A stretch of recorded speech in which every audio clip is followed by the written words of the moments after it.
आपको याद ही होगा कि हाल ही में चीनी वेरीफाइड सोशल मीडिया हैंडल से एक तस्वीर वायरल हुई थी, जिसको लेकर भारत में भी कई सवाल खड़े किए गए थे कि वहां पर चीन के सैनिकों ने भारतीय टेरिटरी में अपना झंडा फहराया है। मगर इसके बाद आज भारतीय सैनिकों ने गालवान वैली में तिरंगा लहराया। हालांकि आपको बता दें कि भारतीय सेना ने इसकी अभी तक कोई पुष्टि नहीं की है, मगर तस्वीर में साफ नजर आ रहा है कि 30 भारतीय जवान हाथों में तिरंगा लेकर खड़े हैं।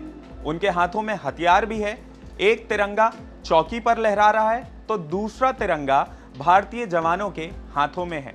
ये तस्वीर ANI ने पोस्ट की है। इसके पहले जिस चीनी वीडियो की हम बात कर रहे थे, जहां पे ये कहा गया था कि चीन के सैनिकों ने भारतीय टेरिटरी में अपना झंडा फहराया है, उस पर भी भारतीय सेना ने बयान जारी कर कहा कि चीन ने गालवान घाटी में जिस इलाके में झंडा लगाया और फहराया, वो इलाका हमेशा से उसके ही कब्जे में रहा है और इस क्षेत्र को लेकर कोई भी नया विवाद नहीं है। जैसा कि आप जानते ही होंगे कि चीन लगातार भारत पर मानसिक दबाव बनाने के लिए ऐसी हरकतें करते ही रहता है। आपको याद ही होगा कि हाल ही में कुछ तस्वीरें सामने आई थी जिसमें चीन पैंगोंग त्सो लेक के पास एक ब्रिज बना रहा है। इससे चीनी सेना भारतीय सीमा के करीब काफी आसानी से और तेजी से पहुंच पाएगी। अभी उसे भारतीय सीमा तक पहुंचने में करीब 200 किलोमीटर का फासला तय करना पड़ता है, मगर ये ब्रिज बन जाने के बाद सिर्फ 40 से 50 किलोमीटर तक का फासला ही चीन की सेना को तय करना पड़ेगा। यानी जिस सफर में अभी चीन को 8 घंटे लगते हैं, वो घटकर सिर्फ 2 से 3 घंटे ही रह जाएंगे। चीन अपना ये नया ब्रिज खुरनाक इलाके में बना रहा है। पैंगोंग त्सो लेक का ये इलाका उस एरिया का सबसे संकरा इलाका है। सैटेलाइट तस्वीरों से इस ब्रिज की झलक देखने को मिलती है। बता दें कि इसके अलावा चीन ने भारतीय सीमा के पास करीब 60,000 सैनिक भी तैनात कर दिए हैं। द प्रिंट में छपी एक रिपोर्ट के मुताबिक चीन ने ये कदम अगस्त 2020 में भारतीय सेना के ऑपरेशन से मिले झटके के बाद उठाया है।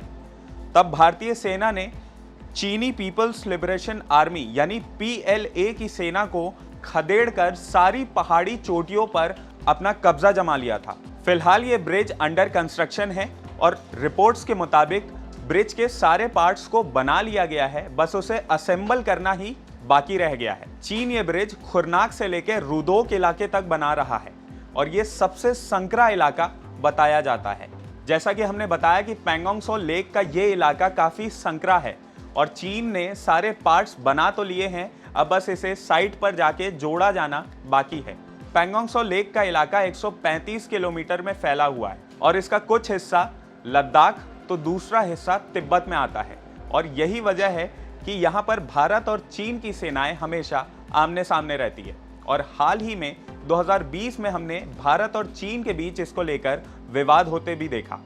इस इलाके में चीन लगातार अपने इंफ्रास्ट्रक्चर को डेवलप कर रहा है, नई सड़कें और ब्रिजेस बना रहा है, जिससे उसके सैनिकों तक हथियार और बाकी साजो सामान आसानी से और तेजी से पहुंच पाए।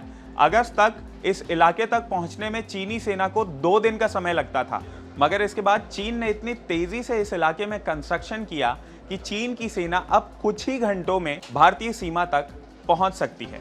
रिपोर्ट में यह भी दावा किया गया है कि तनाव के दौरान भी चीन लगातार अपने सड़कों के निर्माण को बेरोक टोक जारी रख रहा था और उसने कई पहाड़ी इलाकों में हाईटेक इक्विपमेंट्स भी लगाए हैं। ये इक्विपमेंट्स भारतीय सेना की हरकतों पर नजर बनाए रखने के लिए वहां पर लगाए गए हैं। PLA का मकसद ये है कि भारतीय सेना अगर फिर से वहां पर कोई ऑपरेशन लॉन्च करती है तो चीन की सेना वहां तक तेजी से मूव कर पाए। इधर भारत ने भी अपने इंतजाम पुख्ता कर लिए हैं। LAC पर कई मिसाइल्स और ढेरों सैनिक तैनात कर दिए गए हैं और भारतीय सेना का दावा है कि वो किसी भी अनप्रेसिडेंटेड सिचुएशन से निपटने के लिए पूरी तरीके से तैयार है। भारतीय सरकार के सूत्र ने कहा कि हम भी चीन की हरकतों पर पैनी नजर रख रहे हैं और भारतीय सेना ने भी अपनी तैयारियां पुख्ता कर ली है। अगर चीन की तरफ से कोई हरकत होगी तो उसे माकूल जवाब दिया जाएगा।